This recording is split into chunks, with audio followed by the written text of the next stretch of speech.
Welcome to the Sunday Gardener. It's September in the UK and it's very warm and it's very humid. The temperature's been up to about 30 degrees and we've had a heavy rain shower and that creates humidity. So it's a great time to talk about tomato blight, because tomato blight occurs in hot, humid conditions. That's exactly what we have now. Tomato blight, when it affects your tomatoes, is devastating. It will cause all brown patches on the tomatoes, it causes the plant to collapse. Within a week, it can kill the plant completely. So it's important to try and take steps to avoid tomato blight. Now I have to say at the outset, there isn't a cure, there are no fungicides. All you can do is take steps in how you grow the tomatoes to try and reduce the chances of tomato blight. So the very first thing is good ventilation, the more air circulating around the plant so that the tomato blight, which is an airborne pathogen, doesn't get caught quite so much with the plant. Now if you look at these tomato plants, some of them have virtually no leaves on them now. At this stage, which is September, the tomato plant doesn't need lots of leaves and you can take them off, and here's just a few I've just taken off now. But I've been removing these leaves off the tomato plants week after week all summer, and that's why they're very, very sparse on the number of leaves they've got. Don't worry, take the leaves off the plant.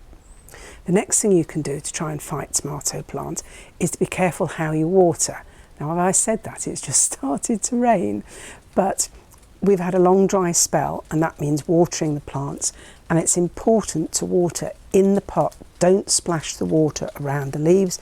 That again creates the conditions which the blight like. I'm going to carry on despite the rain. Now the third thing you can do is think about where you're growing your tomatoes. Blight affects tomatoes and potatoes, and if anything, potatoes are more susceptible. So don't plant them together, because if the potatoes get blight, whoosh, it'll be straight on your tomatoes straight away. So don't plant them together, and if you can, plant your tomatoes in the greenhouse. I've grown tomatoes in the greenhouse for years, and I'm pushing my neck out here, but I would say I've never had blight on greenhouse grown tomatoes. So it's a good idea, if you can, to grow at least some in the greenhouse. You can also buy blight resistant varieties of tomatoes, both as plants and seeds. About 10 years ago, they started to develop some very good blight resistant tomato plants with Crimson Crush, and we now have Crimson Blush. We now have varieties that are both cherry and beefsteak, which are blight resistant. So grow a blight resistant variety as well. So although you can't cure blight, there are a few things you can do to reduce your chances of getting it. So good ventilation, take off lots of leaves. Plant them away from potatoes, plant some in the greenhouse if you can. Take care when watering, don't splash the leaves, and grow a blight resistant variety.